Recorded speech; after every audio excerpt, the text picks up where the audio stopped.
Hello and welcome to the post-match reaction live from Ibrox. I'm your host Kyle McLean and I'm joined by Craig Dennett. I think it's safe to say we are pretty happy after pretty good performance against Aberdeen, a game that Rangers largely controlled the 90 minutes, scored 3 good goals.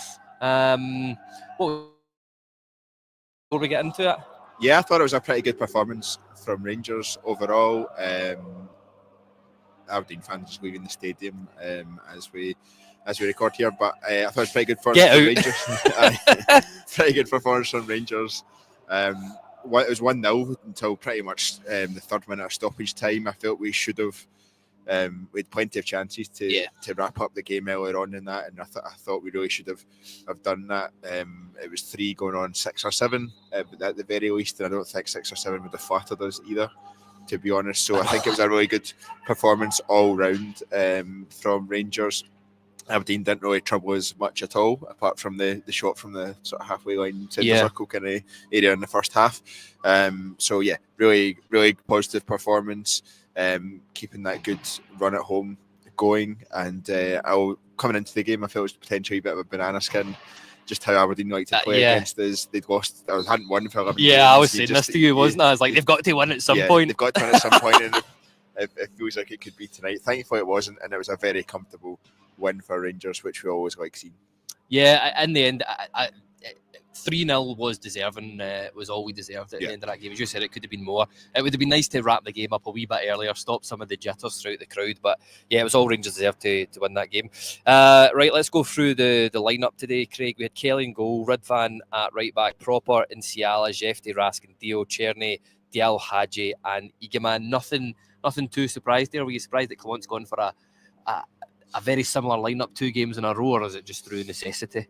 I think it's partly through necessity, especially in that back line. We're just at we've been at bare bones for that. Obviously, Balogun and Tavernier came back into the game today, which was really positive. But bare bones at the back, just a case of getting through these games. Wasn't surprised to see the same starting lineup purely because actually in that first 25 minutes against St Johnstone, we played really well. Yep. And we scored 3 good goals. We were pressing high. We fell off completely after that. But it was the same starting lineup that played well at the start of that game. So absolutely zero issues with that. And I actually really like that front 3 that we started with. I think that is our best front 3. I think they complement each other well. I think their movement makes it really difficult for opposition defenders. And I think we continue to see that. We just need to get them all fit consistently, and that's where we struggle a little bit. It's just the final ball sometimes, isn't it? But I think that's been the story of the season, though, hasn't it? Where we're just not clinical enough in the final third.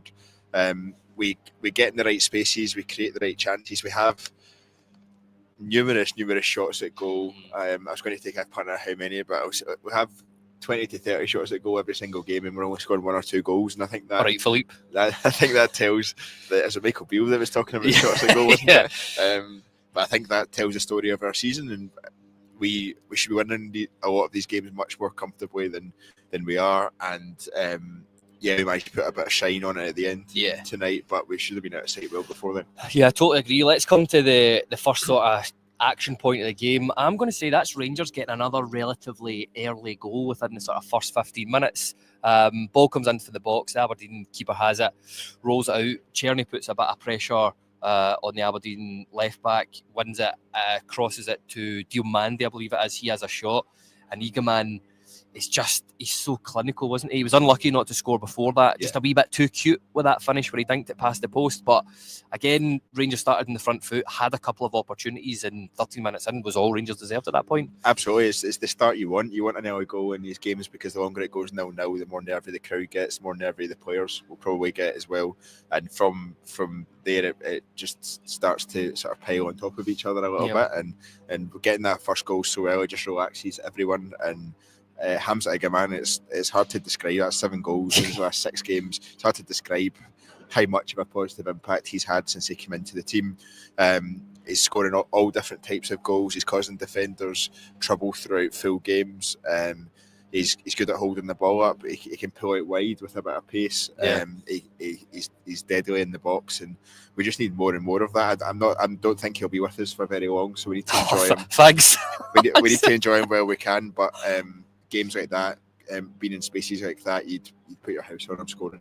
Yeah, no, he's from the moment I first saw him on that pitch, I said to Ross at the time, I was like, that boy can just do things that other players can't do.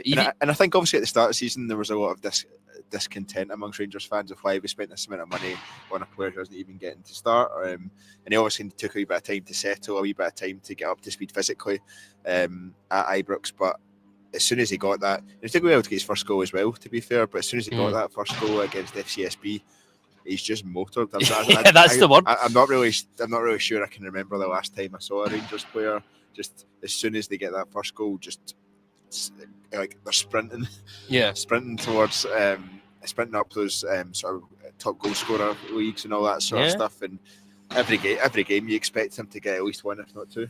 Yeah, for me, honestly, that was another game where he could have had comfortably 3 goals. That dink shot, the goal he scored, and what we're calling the rocket for outside the box, which is something that Albert's maybe the last player that I think could absolutely thunder a ball like that. I don't know. We've had a few. What you going to say? A long time I know. You're going to pipe up Conterman or something like that, eh? No, we've had a few.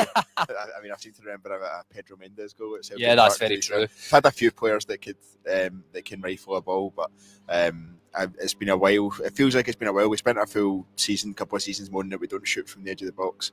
Now we shoot loads from the edge of the box, but not many quite hit it like Igamane did today, and that was a good save he forced the keeper into. Yeah, and the rest of that first half, it was all it needed was the second goal, but it never came for Rangers. What was missing from that second half performance, first half performance, other than the goal? I think maybe a wee bit of luck comes into it. Decision making in that final third, some good goalkeeping in there as well that stopped us. It's never just one factor, it's a combination of factors that runs through. But Rangers were dominant, as I said, apart from that speculative shot from the halfway line or so. I thought it was really Aberdeen didn't trouble us at all, and really they came and they played a high line. They were pretty open, exactly the type of team we want to play. And the Rangers team this season does well against, and we could see that tonight. But we just need to be much more clinical in that final third. Just a word in that first half for Yanis Hadji as well. Yeah. I thought he was really good. He was covering every blade of grass. He was demanding the ball. He was trying to make things happen.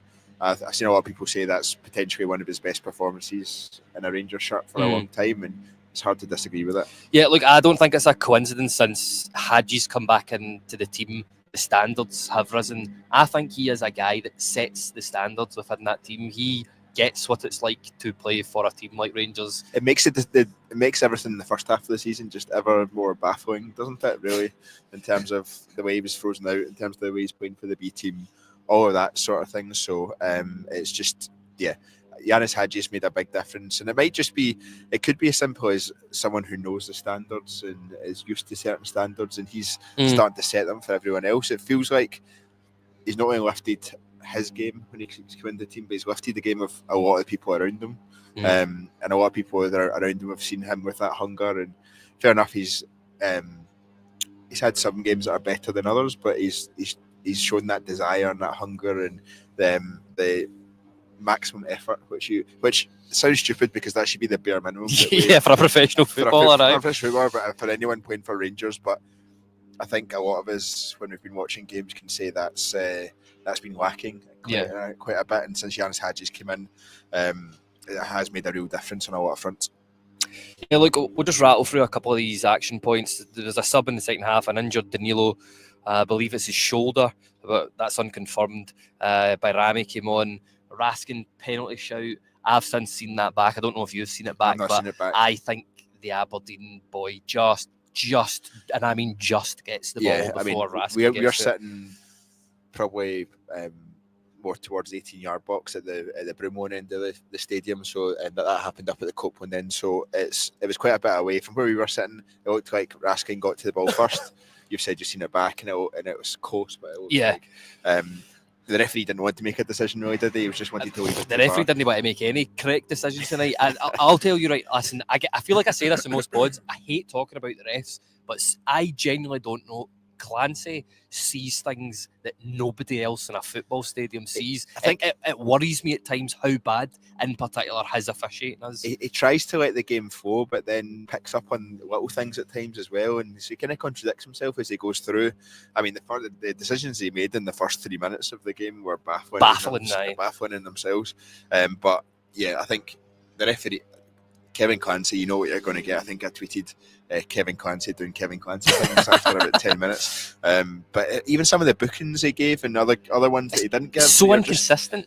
Like to both teams as well, not just to us, but to both teams. It's just so strange. I mean, yeah, Scottish football referees, I'm not sure what more you can say about them. We're not saying they're cheats, just saying that they're terrible at their jobs, which I think is a fair comment on them. I wasn't going to throw the word cheats. No, well, I'm not saying it, that's all. Look, the next action point we'll talk to, injury to Robin Proper, that came around 69 minutes. Big Leon thankfully we had Leon Balogun fit back in the bench. Does this sort of put a bit of urgency into needing a centre half in this transfer window? Given I've heard both arguments, there's no point bringing somebody in the season. We're not playing for anything in the league, but we can't go into games like this with Inciala, or maybe we'll come on to talk about that. But you can talk about it just now if you want. Inciala and Robin Proper, but I think we need more than just Inciala. I guess we can come into games like this with those though, because we have 3-0. We did, and we won 3-0, so you can. I think Robin Proper, we've all got our concerns about. We all know what his weaknesses are, and they're not necessarily the weaknesses we expected when he first joined. But I think Quinton Inciala has been a breath of fresh air since he came in. He looks the more assured centre half. His passing tonight was tremendous. Yeah. His ability to play that disguised ball consistently, as if he's going wide, but then playing it through the lines and inside is really impressive. His weight of ball, his confidence. I've seen some people say only his heading really is something that he maybe needs to improve on, but I can't say I really saw that very much. I think NCL has been very impressive, and that probably lessens the need to go out into the market for a centre half. We've also been linked with a few of them already. I think the most concrete one seems to be the boy from Alaves, who would be on a pre-contract. I think we're probably looking in that market about pre-contract, and if you get them in earlier, then fair enough, and they get a bit longer to acclimatise to being at Rangers. But I think ultimately the league is gone, so you're playing for a Scottish Cup now. John Suter will hopefully be back in a couple of weeks or so. Mm-hmm. You got Leon Balogun coming back fit. You got Inciala there. I'm not sure how improving centre half for 6 months with a loan deal or whatever is going to make much of a difference. Guess it depends what happens in the Europa League. Yeah. If we go and beat Man United, which sounds stupid, it sounds stupid at times when we panic about going to Dundee, but you're probably more confident about going and beating Man United than you are about going away to Dundee. Yeah. And so we go and beat Man United, and that gives you a chance to maybe go in and do something a wee bit more to try and get that bit further in the Europa League. So we'll be. That might be a deciding factor, but at the moment I don't think it's necessarily an urgent one, and we just need to be building for next season. I'm more coming at it as a point of view for cover. I get John Suter will come back. You don't know how serious. I suppose it depends on the Robin Proper injury. If he's going to be out for a few games, I'd be going into the market to get a centre half just for cover. Not convinced. Well, convinced because Dujon Stelling's come back as well, hasn't he? Oh, I forgot about him. Well, I'm sure we'll be talking about it on many more pods to come. Next action point here, 78 minutes. Hadji came off. James Tavernier, the captain, returned. I don't think it was a coincidence that we scored 2 further goals when he came on the pitch and the team looked a bit just a bit more balanced. Yeah, well, I think moving Ridvan over to the left-hand side where he's entirely comfortable made a difference as well, because he struggled on the right-hand side. He played really well against Celtic in that position, and you've got to give him credit for filling in where the team needed him, but he looked like he was trying to play his normal game, but then his feet were just letting him down. You could always see him looking down at his feet going, what are you doing? So I think he was probably pretty happy to be moving back over to that left-hand side. I think James Tavernier coming in on the right-hand side, he gets his fair amount of criticism, but he got a decent welcome back at Ibrox tonight when he came on the park, and it just gives us that bit more balance that I think we've been missing, and a bit more of a threat as we go forward. And the team did look more balanced. I think you're right on that one. Yeah, look, Gibson here says Ridvan playing right back has made me miss Tav. So yeah, I'm glad he's back. As I said, we just looked a bit more fluid when he was on the pitch. And the next action point I want to come on to talk about, 92 minutes, as we've touched on before. I had no idea Ciala had this in his locker, but what a cross that was! He did it like 5 minutes before that, and I don't know, it's just his awareness, his desire to keep chasing that ball. It was a great cross in from the corner. I don't know, it may have been James Tavernier that put it in at that point, but it was a great cross in from the corner. Ball bounces through. I was busy moaning to you about the fact why we had no one running in to try to meet that ball in the middle of the box, but the ball bounces through. Ciala gathers it, left foot swing to the back post. Great height, which meant that no one was meeting it until we got to Leon Balogun, and it was a really good finish and just secured the 3 points. And with sort of 3 minutes to go, everyone was kind of a bit nervy when they saw 7 minutes left, 7 minutes added time. But it was a great goal, and it's always good to see. You can see when players that don't score that often score it, and they just go a bit wild in their celebration, which is always good to see. Listen, he deserved it. He's another one in that squad for me, Leon Balogun, that's a bit of a standard setter. Like you can see, even, I mean, that's only 15 or 20 minutes he's played against Aberdeen, but he went into every challenge. He knew what it took, and he was what we needed at that point. I think, but just I don't think I've ever seen a centre back assist another centre back for a goal before. Yeah, I'm not sure if I've seen that either, but NCL has impressed me today. He impressed me in the last game as well. I think he seems comfortable playing here at Ibrox. Away games will be the next step in that, and we've spoken before on podcasts about how we want to see more youth players given a chance. We kind of half expected to maybe see Bailey Rice and Zach Lovelace tonight. We didn't see them tonight. I think if we'd went 2-0 up earlier on, we probably would have, but we didn't. We didn't see them tonight. But I guess you've got to test these young players in different atmospheres and different environments. You first of all get them playing at Ibrox, then you get them playing away, and then you get them playing in Europe, and then you see what level they're at. You see how they're getting on. You give them that chance to experience it and progress and take it from there. NCL has definitely passed the first test here, playing at Ibrox the last couple of games. It'll be interesting to see. I assume he'll play against Fraserburgh at the weekend. It'll be interesting to see when he starts getting into some away games and taking it from there. Yeah, look, it's just you're never going to know how good they are if you don't give them a chance. Exactly. I think the next between now and the end of the season is when to give them a chance, because as Rangers fans, and the club, the players might not say this and the manager might not say this, but the league is gone. So you've got however many games we've got left, 14, 15 games left of the season. Go and give these boys a chance. Firstly, to give them that experience in a competitive atmosphere, but also so we can find out what they are and what they're like in that competitive environment. I think you don't want to do to these guys what you did to Leon King and throw them in the deep end. They really struggle, and then you just don't give them a chance again. That's not how to develop a young player. That's how to kill a young player's career. So we want to give them a better chance, and definitely I think that's what we should be doing over the rest of the season. I would hear the day when Craig Dennett is advocating for young players playing I like for them Rangers. When they're good. I don't know. On 95 minutes, the next talking point here, and this was, I'll say it was an incredible goal. It was an incredible solo goal from Cyriel Dessers. I think this is why we were all so frustrated about him, because see if he did that a wee bit more, the crowd would be on his side a lot more, but it was a great goal, and just sealed things up quite nicely. And it did, and it was, you could see almost like he was a bit relieved as well when he did it. So it was a really lovely run. He turned the boy inside out and curled it past the goalkeeper. Can't ask much more. 3-0, I think, is more reflective of the performance that we put in.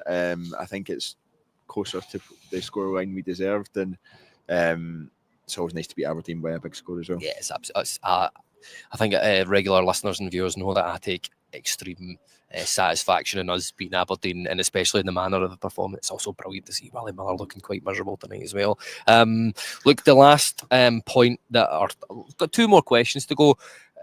For me, a lot of that was two things contributed to us playing so well and winning in the end winning that game so comfortably, and that was number one, the fact that Aberdeen left a wee bit of space for us and behind, because you could see it straight away. We've got a brilliant position here sort of. I was trying to work out what Aberdeen were trying to do, though, and I think it was quite difficult because they were struggling to hold the ball up at all up front. They didn't really try and play the ball over the top a great deal.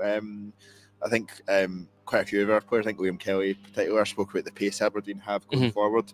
They didn't really try and utilise that at all, but then they were playing a high line, which doesn't make sense if you're not holding the ball up front, if you're not playing the ball over the top, if you're not managing to pass through the lines, then why are you keeping that high line? Surely you drop back a bit and then try to play in the counter, but it wasn't what he did, and that plays into our hands really well. Yeah, but it wasn't just our use of the space that Aberdeen were leaving, but it was our attitude as well. Is it because it's a bigger game tonight? Is it because some of the players are, we're playing Aberdeen? Where's that attitude been against away from home? Do you know? I don't know why. I think that's the thing that Philippe want and the team need to figure out is why are we so comfortable at Ibrox and why are we struggling so much away from home in Scotland? We're fine away from home in Europe. So what is it about being away from home in Scotland? What are teams doing differently? How are they setting up? Are we not approaching it with the same attitude? Are teams setting up differently? Is it the away crowd are more vociferous and more into it versus having a big support behind them at Ibrox? No, I'm not sure. I'm not sure I can pinpoint that. I'm not sure if Luke can pinpoint it either, which is why he's struggling and why there's such a big difference. And it's clear that's if you fix that away form, then you've got a pretty competitive team in terms of a title race, but it's been miles off it so far this season, and I'm not sure this season's gone because of that. Yep. So you got to fix it for next season. Yeah. And last question before you go, Craig. I think there's a few contenders to pick from here tonight.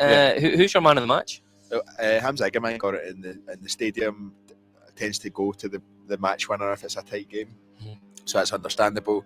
Quentin and Cyriel, as we said before, had a really assured performance. His passing was tremendous, and Yanis Hadji did really well as well.